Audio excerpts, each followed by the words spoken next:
Atenção, audiência, fica ligadinha. Agora não dá nem para piscar, porque a sua pergunta pode ser respondida a qualquer momento. A gente recebe agora, com muito prazer, o ministro Flávio Dino. Ministro, seja muito bem-vindo ao ICL. Obrigada. A gente sabe que essa semana é uma semana muito turbulenta, muita coisa acontecendo em Brasília. E o senhor, mais uma vez, abrindo a sua agenda para conversar conosco. Seja muito bem-vindo. Obrigada. Meus cumprimentos a todos vocês, muito obrigado, minhas saudações a todos aqueles que estão nos acompanhando nesse momento.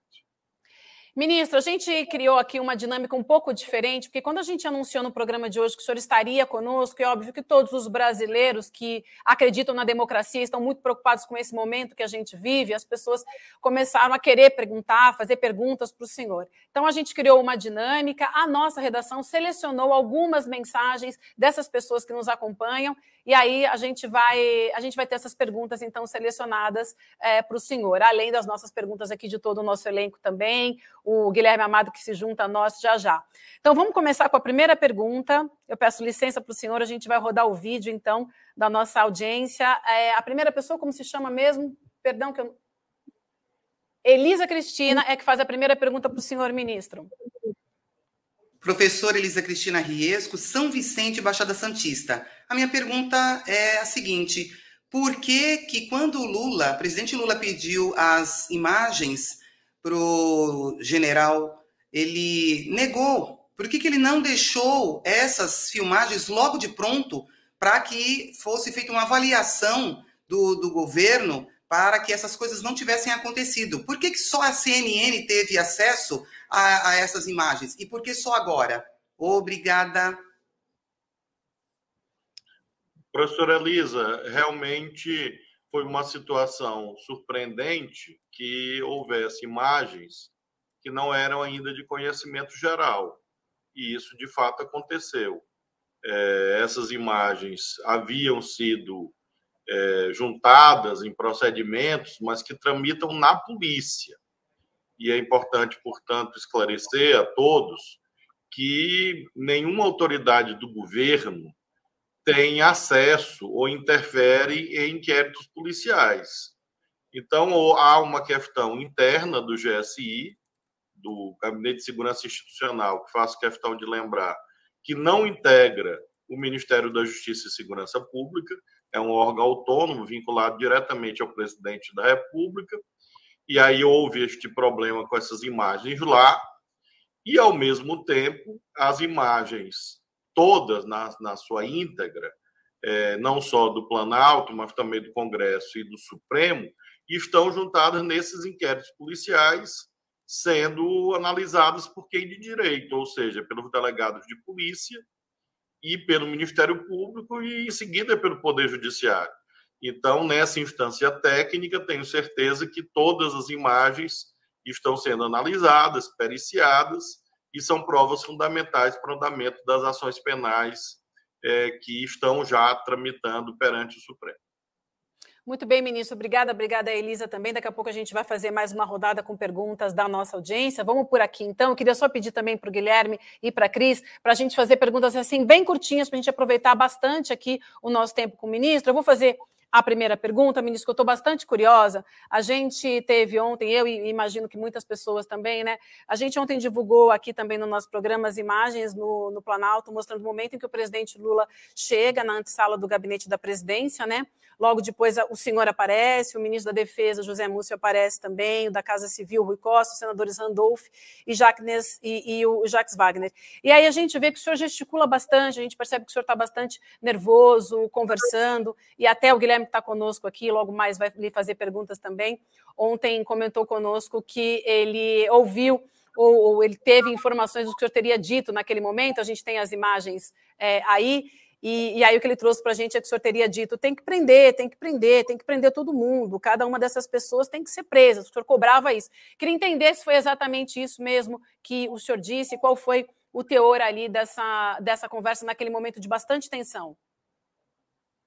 O esclarecimento preliminar importante é quanto à hora dessas imagens, porque facínoras, criminosos que habitam, infelizmente, uma parte da luta política brasileira, estão dizendo que isto foi durante a invasão, como é possível ver agora mesmo com a imagem que está na tela, que isso já era praticamente 22 horas, ou seja, foi muito após a retirada dos invasores. E ali nós estávamos exatamente conversando, debatendo sobre as consequências dos atos criminosos. Muitos perguntam se eu estava brigando com o ministro Múcio. Jamais. O ministro Múcio é meu amigo desde que foi líder do governo Lula na Câmara em 2007. Agora, é claro que eu estava tenso, é claro que eu estava indignado, é claro que eu estava desde 15 horas, 15h30, ajudando a gerenciar uma crise gravíssima, uma tentativa de golpe de Estado, e eu sou uma pessoa enfática, então eu estava falando com ênfase, mas dali saímos eu, o ministro Múcio e o ministro Rui, os três que aparecem debatendo, para uma reunião com o comando do Exército da época. Então não houve nenhum tipo de briga, havia um debate, como de fato eu sustentei, e foi a linha correta, e sustentarei de novo, que aquelas pessoas estavam em flagrante, foram presas e deveriam ser presas. E, com a graça de Deus, isso aconteceu. Então, basicamente, é essa cena que dá para ver. Faço questão de frisar, porque a deputada presidenta do PT, Gleisi Hoffmann, aparece aí na tela, dá para ver ela no celular na mão, e já estavam dizendo que a Gleisi estava lá na hora da invasão. Então, nós estamos também numa batalha, e essa CPI que vem aí é essa luta pela preservação da verdade contra bandidos. São bandidos que querem adulterar imagens. As imagens aí estão. Nós estávamos debatendo indignados, o que mostra, mais uma vez, que é disparatada a versão delirante de que nós estávamos ali, de algum modo, macomunados com os golpistas. Não, nós estávamos exatamente indignados e determinando providências. E eu determinei e as providências foram cumpridas. Perfeito, ministro. Obrigada, Edu. Não, eu queria até fazer um depoimento aqui, que eu, quando vi essas imagens, eu fiquei me senti contemplado na minha indignação, porque no dia, ministro, primeiro, bom dia, muito obrigado por estar aqui com a gente está com uma audiência recorde, e é muito bom a gente estar com uma audiência tão grande para esclarecer assuntos que estão sendo propositalmente jogados de uma maneira absolutamente, enfim, maldosa, né? Maldosa por aqueles que querem transformar esse evento num palco para as ideias desses grupos fascistas. Já já a gente vai mostrar o que as redes sociais estão trazendo para a gente, e realmente eles conseguiram bastante destaque. Mas eu falei no dia, pô, essa turma toda tinha que ser presa. E eu falei assim, vocês sabem que eu sou o maior fã do Dino, falei aqui no dia, não preciso repetir, já fiz várias vezes esses elogios ao senhor, mas eu falei, pô, eu queria ver ele agora, enfim, sendo mais duro e pedindo a prisão dessa turma, porque não é possível. Então, quando eu vi o vídeo, eu falei assim, eu quero pedir desculpas publicamente, porque ele estava sentindo essa mesma indignação que eu senti no dia. Então, está pedido publicamente aqui, enfim, essa desculpa por um comentário que eu fiz. E a pergunta é, agora a gente, enfim, está vivendo esse tipo de situação e as pessoas querem saber o seguinte, o governo fez o que tinha que fazer no sentido de, separou ali para a carne do leão, para o leão perder a fome. Leão, a audiência, né? A opinião pública. Ou não, o governo realmente vai chegar nos generais, entendeu? Se tem, e obviamente eu que estou falando, não é o senhor, se tem algum Heleno, Vilas Boas, sei lá quem, se tem alguém envolvido, é bom o cara se tem, eu estou falando aqui jogando nomes, é bom dormir com medo, entendeu? Porque está sendo investigado e vai chegar quem tem que chegar. Essa é a pergunta que a gente quer saber. Se vai ser só a turma que entrou dentro dos ônibus ali, estava no acampamento, ou se o negócio está caminhando e é bom quem tá envolvido ficar com medo, porque tem motivo para ficar com medo. Hein, ministro? Eduardo, primeiro sobre essa indignação patriótica e cívica. De fato, quando eu chego aqui ao Ministério, que é outra confusão que eles criam, eles dizem o Dino estava lá, estava na janela. Não, eu não estava na janela. Eu fui chamado em face de uma crise que não me pertencia, falando legalmente. Claro que politicamente, como integrante do governo, eu me desloquei imediatamente para cá, para ver o que eu podia propor ao presidente da República, e, de fato, a intervenção nasceu aqui, neste gabinete que eu me encontro nesse momento. As determinações possíveis naquele momento foram adotadas aqui, e após a intervenção, nós comandamos o quê, Eduardo? Exatamente o que você disse, as prisões. As prisões, logo depois que o presidente da República decreta a intervenção, nós tomamos essas providências. E elas foram executadas, milhares. Inclusive, essas pessoas estão respondendo já ações criminais perante o Supremo. Agora mesmo, o ministro Alexandre de Moraes votou no tocante a mais 200 réus. Então, nós já temos centenas de pessoas que estão sendo processadas. Pessoas de vários níveis, políticos, eu diria. Desde pessoas que simplesmente foram lá e foram executores, até incitadores, organizadores, pequenos financiadores desses agrupamentos. E a investigação, sim, ela não tem fronteira. Agora, ela se dá nos termos da lei. Nesse aspecto, Eduardo, acontece uma curiosidade que eu gostaria de sublinhar. A CPI foi reivindicada fortemente pelos fascistas. A CPI vai agilizar a responsabilização deles, porque perante o Código de Processo Penal, há ritos a serem seguidos. Ou seja, você não pode intimar alguém a prestar um depoimento com base em achismo, com base em intuição. É preciso que você tenha indícios conducentes a provas para um delegado ou um procurador intimar alguém para dizer, venha depor. Então, esses indícios estão sendo construídos nos inquéritos policiais. Construídos, que eu digo, é importante dizer isso, construídos não no sentido de artificialmente. Eles estão sendo construídos no âmbito do inquérito. Eles estão sendo trazidos para o inquérito. A CPI não tem essas amarras. Então, gente que só iria depor daqui a 3 meses, vai depor daqui a semanas.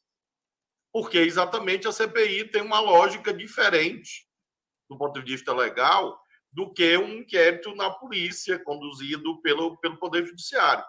Então, com certeza, Eduardo, posso afirmar a você, eu tenho procurado, desde aquela tarde do dia 8, ao longo da minha vida, claro, de um modo geral, manter um binômio. Firmeza, coragem e, ao mesmo tempo, serenidade. Porque se você tem apenas firmeza e coragem, de um tempero inadequado, você pode cometer erros técnicos. E eu não posso cometer erros técnicos. Eu sou o último que pode errar tecnicamente. Como um bom cristão, né, segue os conselhos de São Tomás de Aquino, que falava exatamente isso, a justiça, a coragem e a serenidade. É isso aí. Exato, exatamente isso. E justamente. E, ao mesmo tempo, esta serenidade, né, a coragem, a firmeza e a serenidade para manter o que me cabe, que é a supervisão disto tudo. E afirmo a você, e afirmo às milhares de pessoas que estão nos acompanhando. A lei está sendo cumprida, é o nosso parâmetro, é a determinação do presidente Lula, e nenhum fascista, nenhum golpista ficará impune no Brasil. Isso eu afirmo a você como uma tarefa de vida. Não é uma tarefa de governo, é uma tarefa de vida. Nós devemos isso ao Brasil.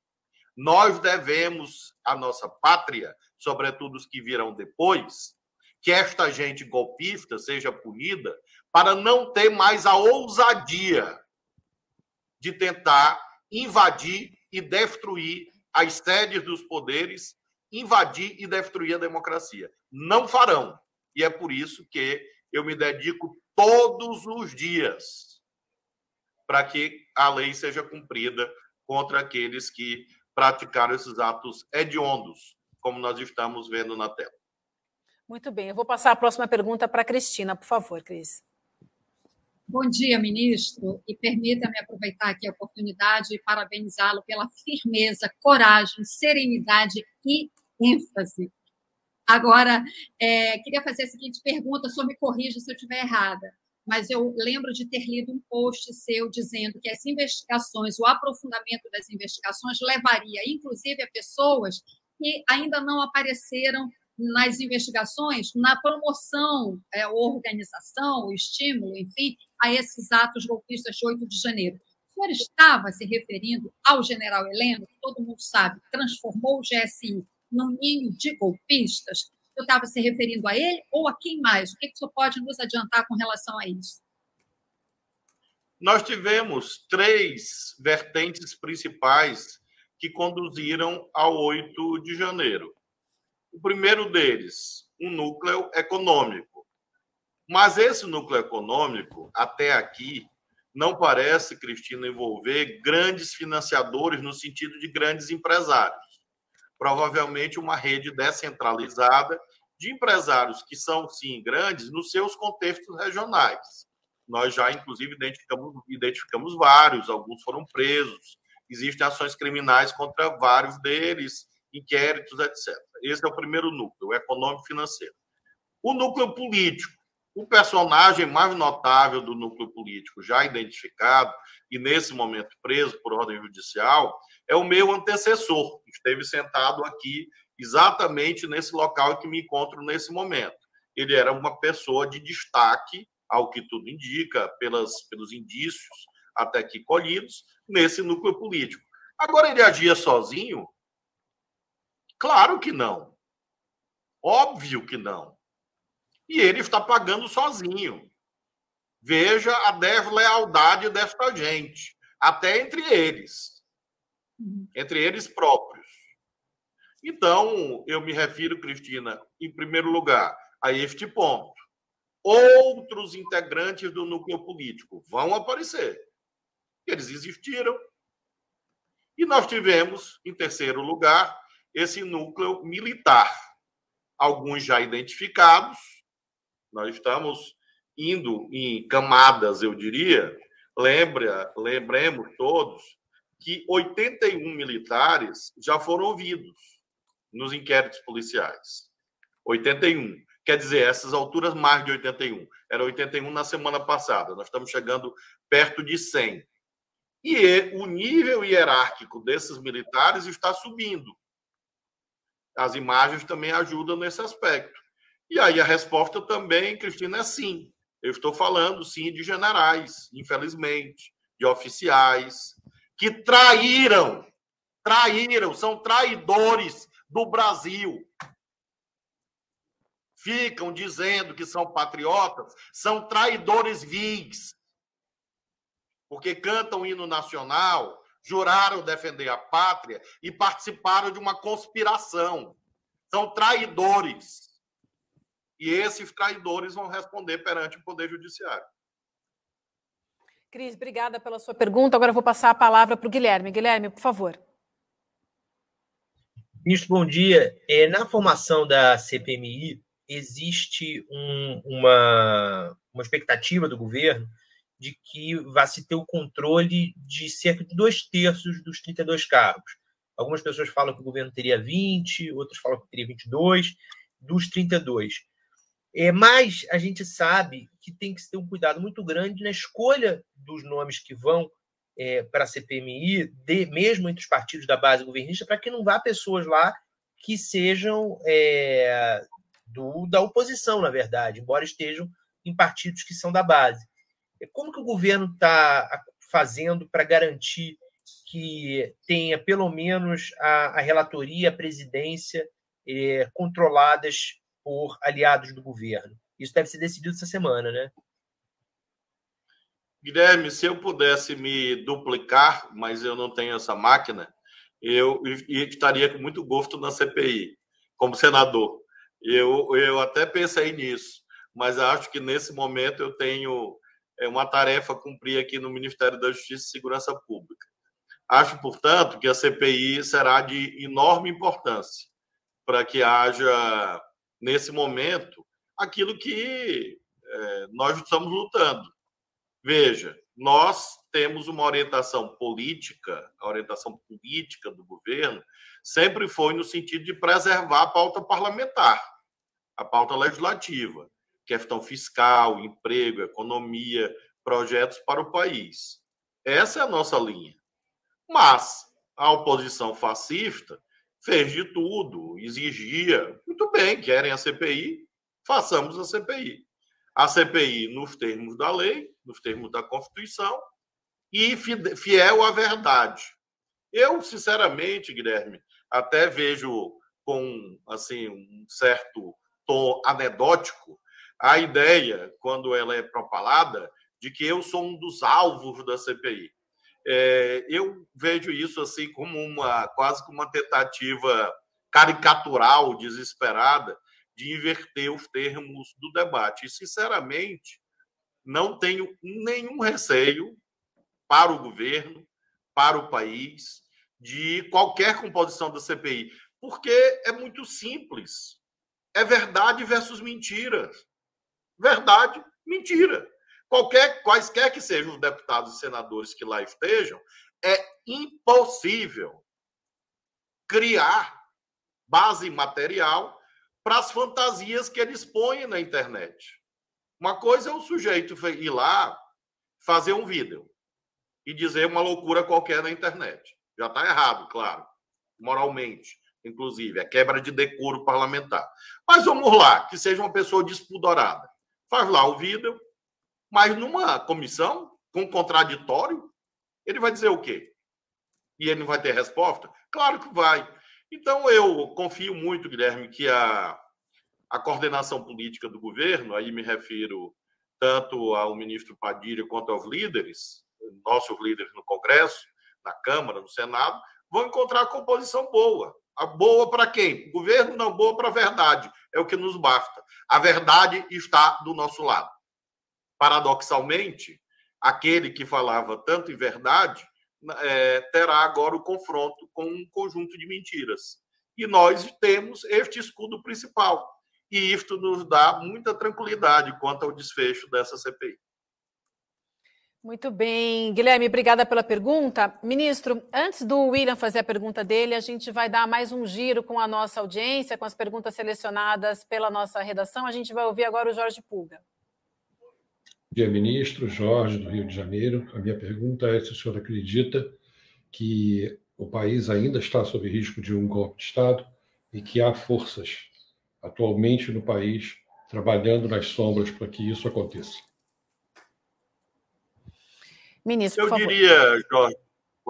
Eu diria, Jorge, que esse risco diminuiu muito desde a frustração do 8 de janeiro, mas, infelizmente, ele é um traço permanente da realidade brasileira. Na nossa formação histórica está essa dificuldade de lidar com a chamada ética da legalidade democrática. Frequentemente há essas interrupções, essas viradas de mesa e esse apelo à violência. Então, quem, como nós conhecemos, todos nós, a história brasileira, sabemos que esse risco sempre existe, às vezes menor, às vezes maior, mas infelizmente existe, porque uma parte da nossa elite econômica, inclusive, no fundo, tem saudade da Casa Grande, do Pelourinho e da Senzala.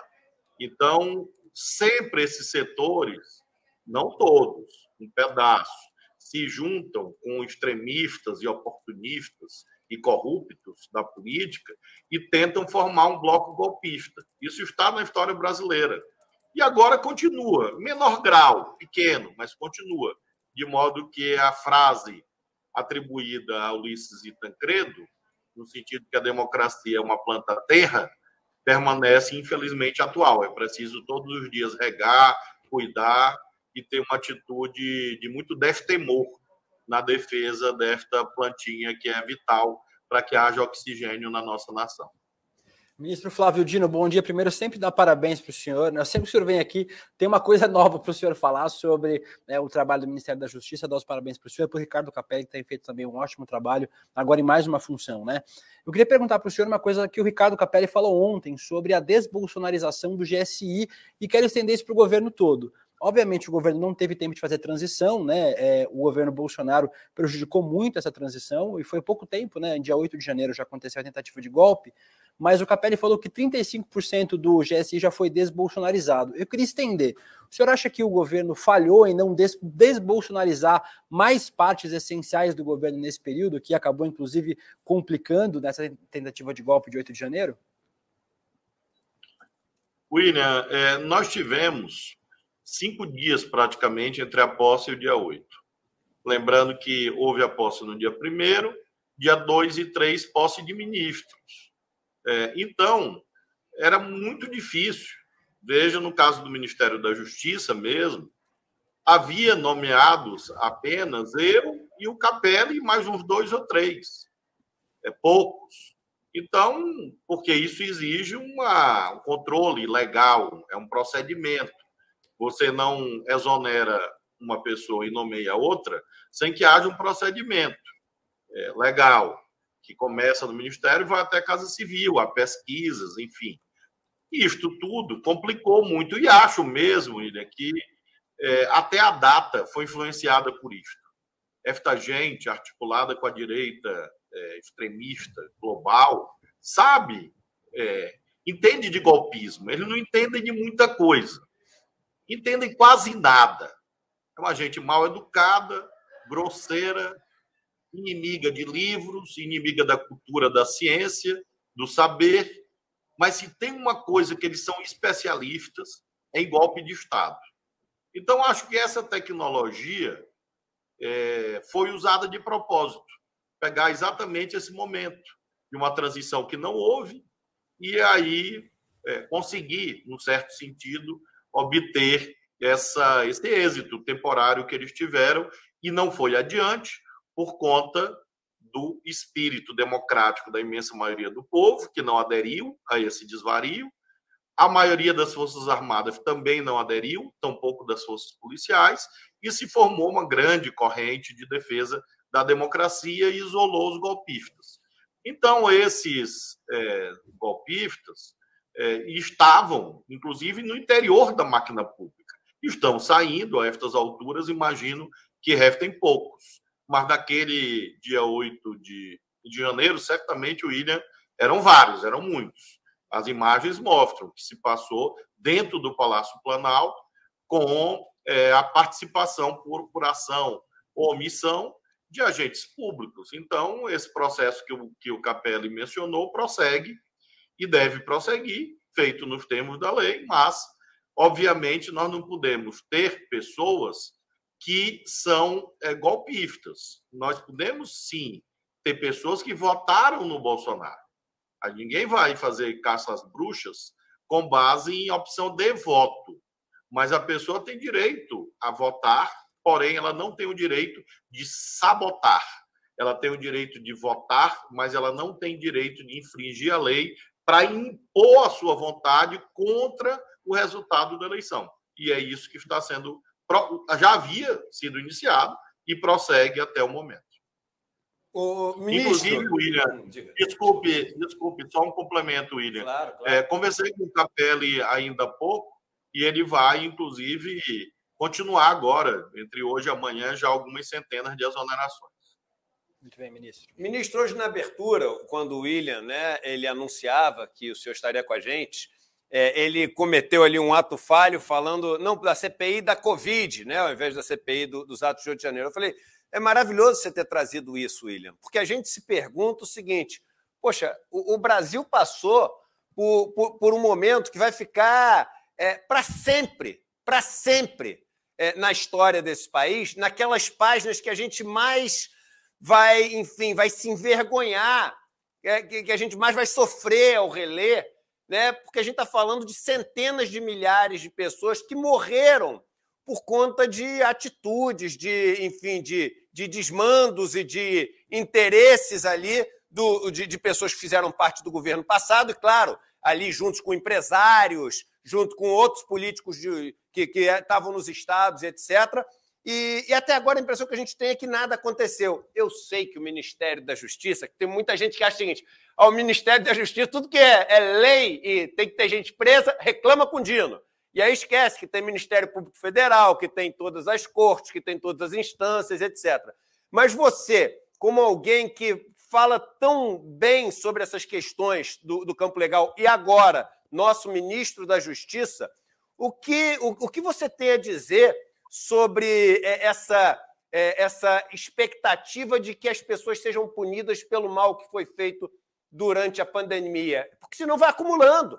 Senão agora é o 8 de janeiro. Aí só vai aumentando a fila de pessoas que causaram mal para esse país e que fica parecendo que CPI é o jeito de terminar em pizza. Né? Eu estou falando a cabeça, né, da opinião pública assim, ferrou, foi para a CPI, não vai acontecer nada. É interessante, Eduardo, essa conexão que você faz entre os terríveis, trágicos eventos atinentes à pandemia e o momento atual, porque, às vezes, as pessoas são até as mesmas, às vezes não são, mas certamente as ideias são as mesmas. Uhum. As ideias de quem ataca uma escola são as mesmas ideias daqueles que atacaram hospitais. As ideias de quem atacou o Palácio do Planalto são as mesmas ideias daqueles que disseram que as vacinas faziam mal.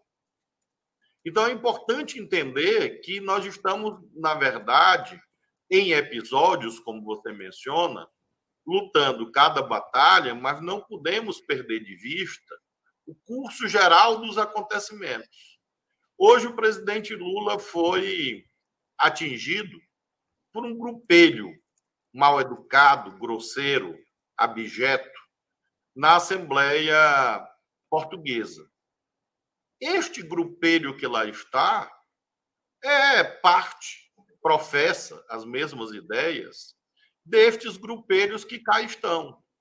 Então, essa extrema-direita global, que se organiza em torno da grosseria, da violência e da ideologia da morte, pratica todos esses ataques à lei. E o papel do Ministério da Justiça é exatamente garantir as condições institucionais no âmbito do Poder Executivo para que a justiça seja feita.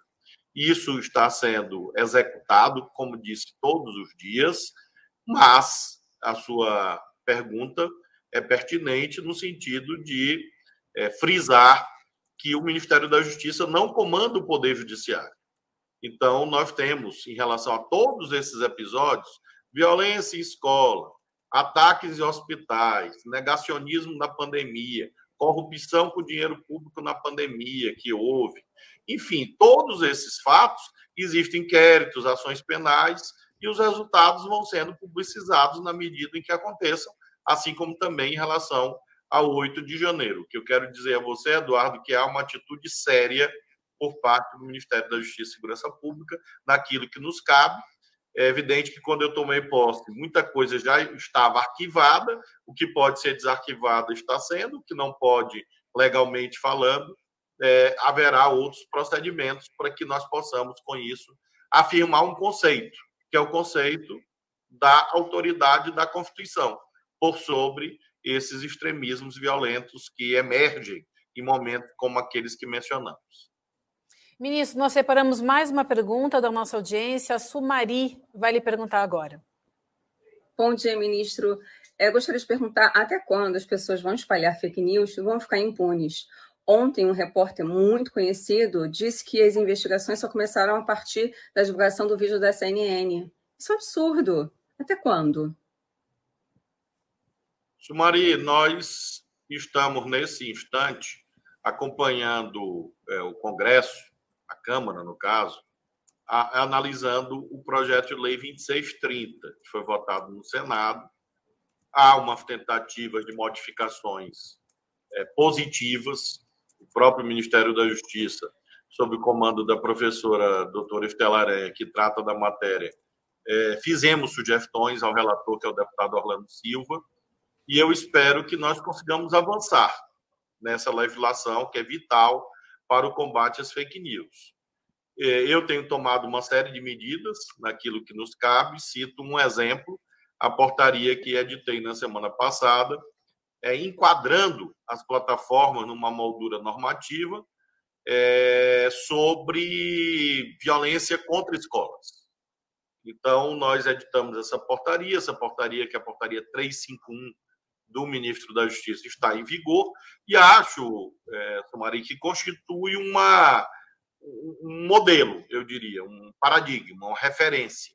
E é a partir dessa referência que nós devemos caminhar com legislação e com aplicação.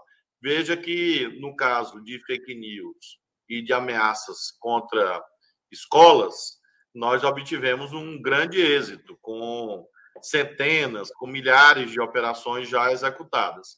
Então, acho que essa é uma referência que deve também migrar para esse terreno, e espero que o debate na Câmara consiga resultar numa boa lei, uma lei à altura daquilo que o Brasil merece e compatível com as melhores experiências internacionais, mormente aquelas no âmbito da União Europeia.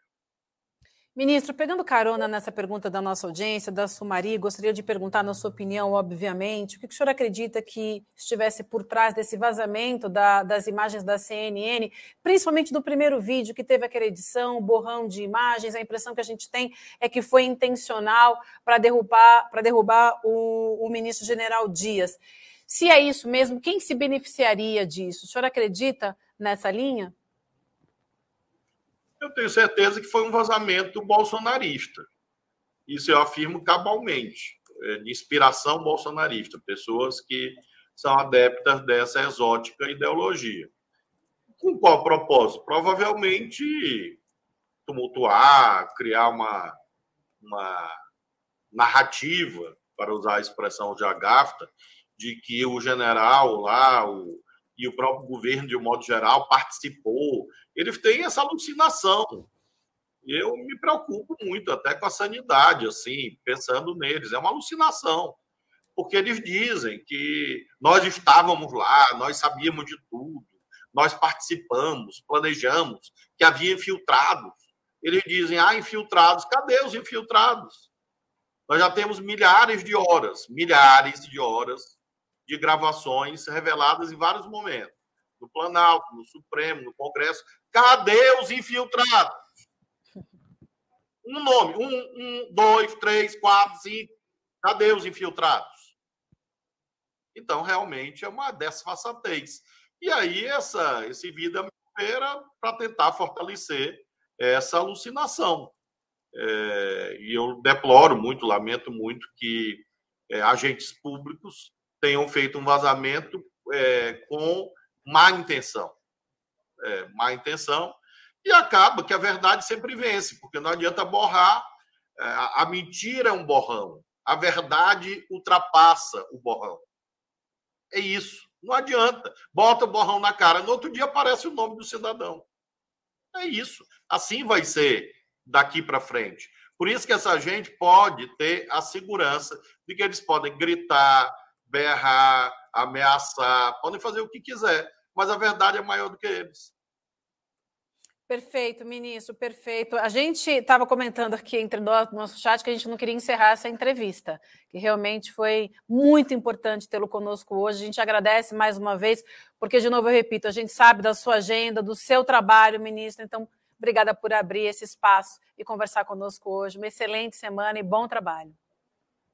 Muito obrigado e parabéns a vocês pelo notável trabalho que eu acompanho com muita alegria. Desejo sorte, sucesso, êxito e proteção de Deus a todos vocês.